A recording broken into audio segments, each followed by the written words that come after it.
우선 대중교통 이용을 활성화할 수 있도록 하고요. 출퇴근 시간도 한시적으로 조정해서 교통 수요를 분산하면 에너지 절약 효과가 있습니다. 에너지 절약과 관련해서 앞서 말씀드렸습니다만 에너지 발전이 급증하는 시간대, 이게 피크 시간대인데요. 최근에 태양광 때문에 피크 시간대가 오후 5시에서 8시로 변경됐습니다. 이 시간대에 전기 사용을 자제하면 LNG 소비를 줄일 수 있습니다.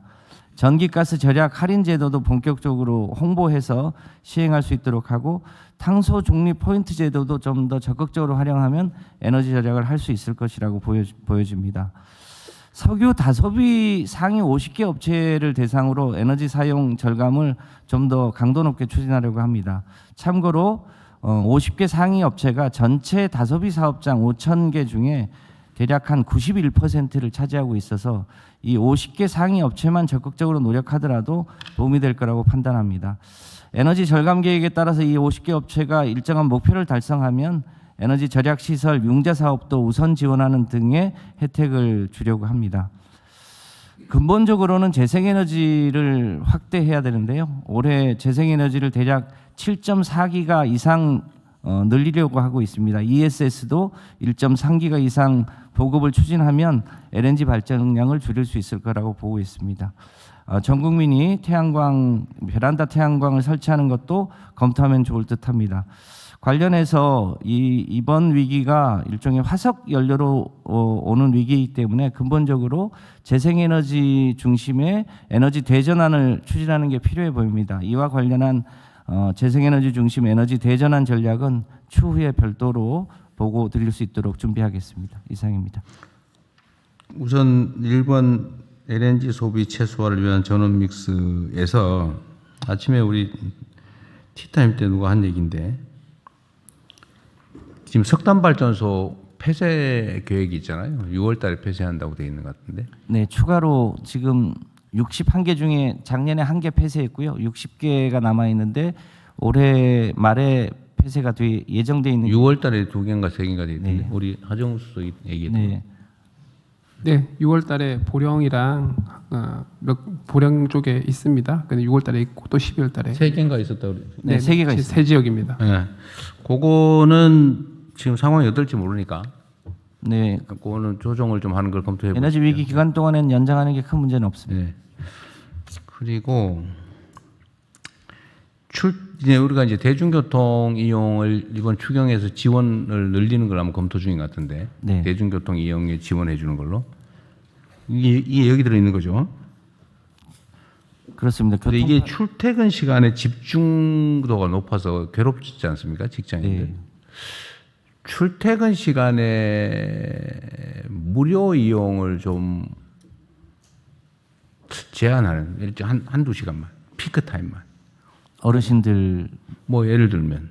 근데 그 중에서는 이제 직장 출근하는 분은 계셔서 또 구별이 좀 그렇긴 한데, 뭐 놀러 가거나 뭐 그냥 마실 갈 사람들은 좀 제한하는 걸 한번 연구 한번 해보세요. 근데 구분이 쉽지 않을 것 같긴 해요. 뭐 노인이라도 출퇴근하는 분이 계셔서 쉽게 막 어떻게 하긴 좀 그럴 것 같은데. 일단 고민을 한번 광고하는 해보세요. 건 적극적으로 할 수 있을 것 같습니다.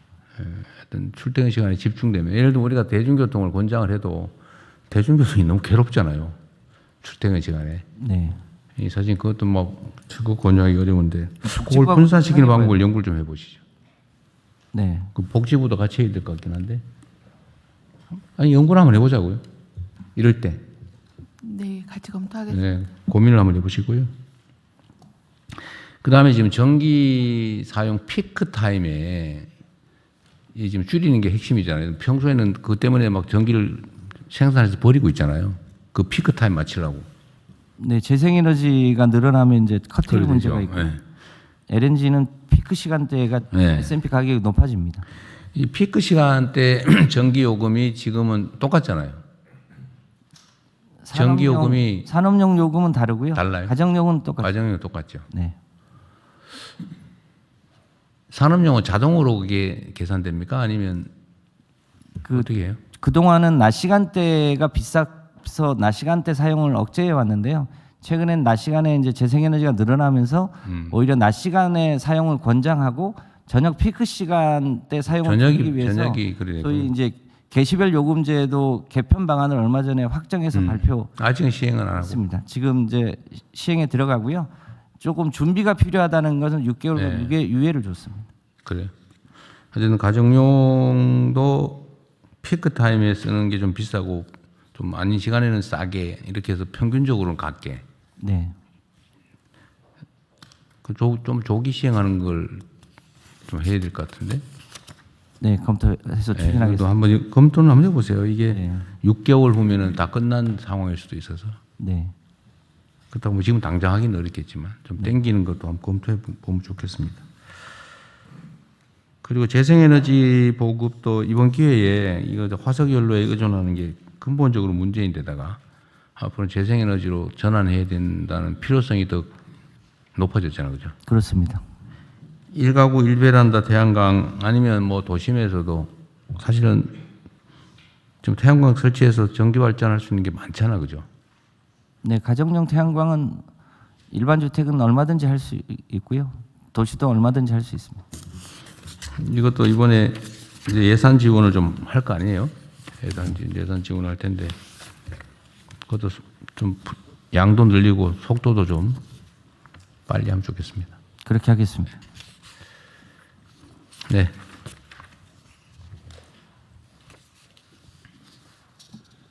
네, 외교부 재경부 기후부 장관님 보고는 마쳤습니다. 혹시 보고 사항에 대한 다른 의견 있으신가요?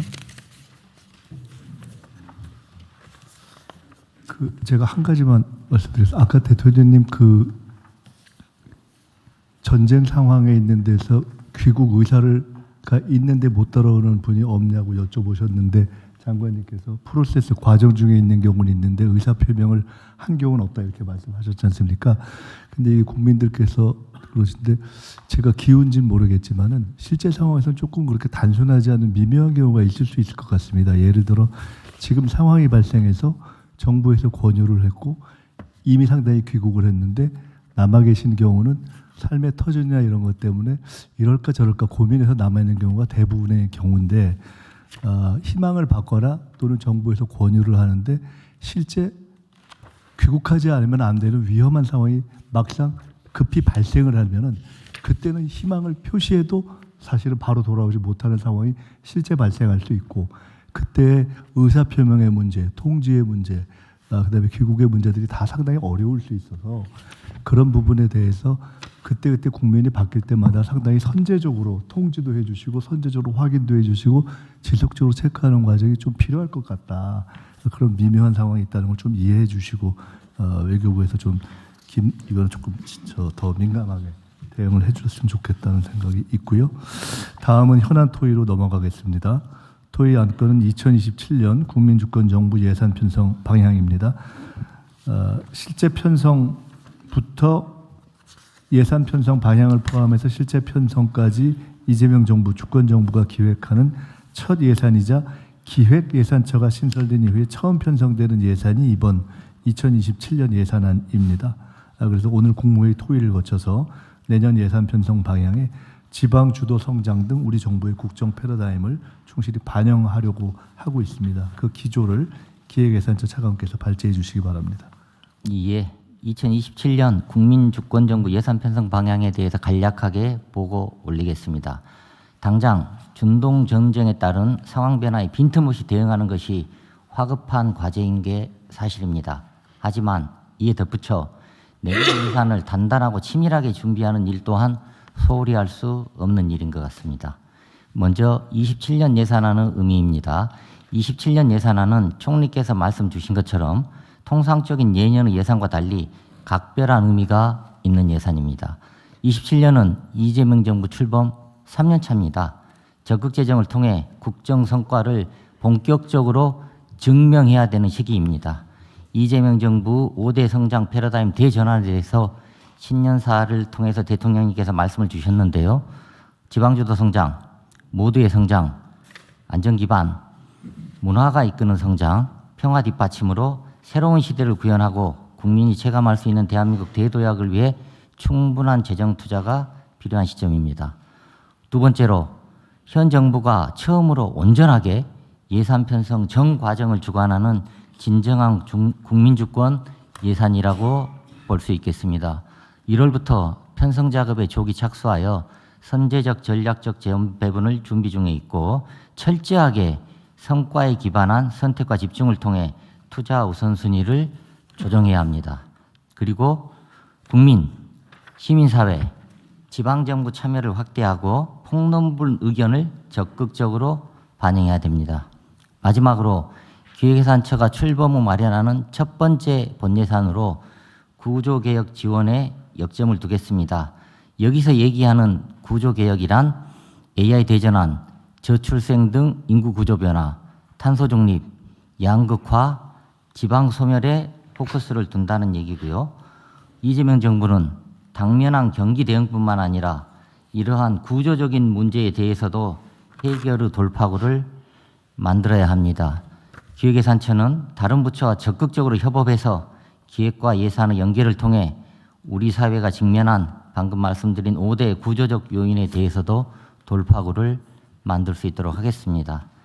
그 다음으로 27년도 예산안 편성 지침의 주요한 특징이 되겠습니다. 이재명 정부 지향과 같이 국정과제 문제인식을 예산안 요구 단계부터 일관성 있게 반영해야 합니다. 지방우대, 이익공유 등과 같은 국정 이념뿐만 아니라 대통령님께서 지시 말씀 주신 내용들을 예산 편성 지침의 투자 중점에 상세하게 포함했습니다.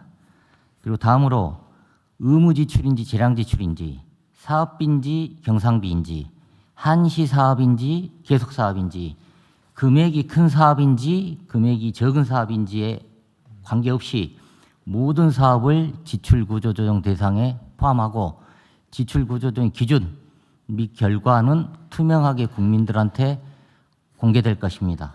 아울러 민간 참여를 확대하는 프로세스 개편도 병행하여 역대 유례 없는 지출구조조정을 추진합니다. 의무지출도 예외가 아닙니다. 의무지출도 처음으로 감축 목표를 설정하고 입법조치 계획 등도 마련해야 합니다. 다음으로는 기존에는 학계, 연구기관 중심으로 의견 수렴을 해왔습니다. 하지만 더 나아가야 합니다. 최초로 시민단체 의견을 공식적으로 청취하고 일반 국민과 지방정부와 소통도 강화해야 합니다. 예산 편성뿐만 아니라 예비타당성 조사제도, 민간투자, 성과평가 등 재정운영 전반을 혁신하겠습니다. 다음 페이지입니다. 예산안 편성 지침의 주요 내용입니다. 첫 번째로는 재정기조 관련하여서는 전략적 재원 배분에 기반하여 적극적으로 재정을 운영하겠습니다. 우리 경제의 대전환 대도약을 뒷받침하고 국민 성과를 국민이 체감할 수 있도록 적극 재정 기조를 유지합니다. 다른 한편으로 재정의 지속 가능성 또한 확보하기 위해서 성과와 참여를 통한 수요자 중심의 재정 혁신과 함께 적재적소, 불효불급 원칙에 따른 전략적인 재원 배분을 추진합니다. 두 번째로는 투자 중점 관련하여서는 성장 동력 확충, 구조개혁 지원 등 4대 분야에 집중적으로 투자합니다. 먼저 성장 패러다임 전환과 관련하여서는 AX 본격 추진, 첨단 전략산업 집중 육성뿐만 아니라 탄소 중립 투자 확대, 문화가 이끄는 매력적인 성장도 중요한 성장 이슈로 다루어져야 합니다. 두 번째로는 지방주도 성장입니다. 이 앞전 국무회의에서 말씀드린 것처럼 지방주도 성장으로 대전환합니다. 권역별 전략산업에 기반하여 지방 성장 거점을 육성하고 교육, 교통, 의료 등 지역 인프라 지원도 강화하고 지역을 살리는 K컬처를 통해 재미있는 지방, 다시 한번 또 가고 싶은 지방을 만들어야 합니다. 통합 지방정부의 파격적인 지원을 약속했는데요. 이 약속은 지켜질 겁니다. 모두 성장입니다. 저출생 반등 모멘텀 지속을 위한 투자를 강화하고 기회와 과실을 나누는 모두 성장으로 세대, 산업, 계층 간 양극화를 완화하겠습니다.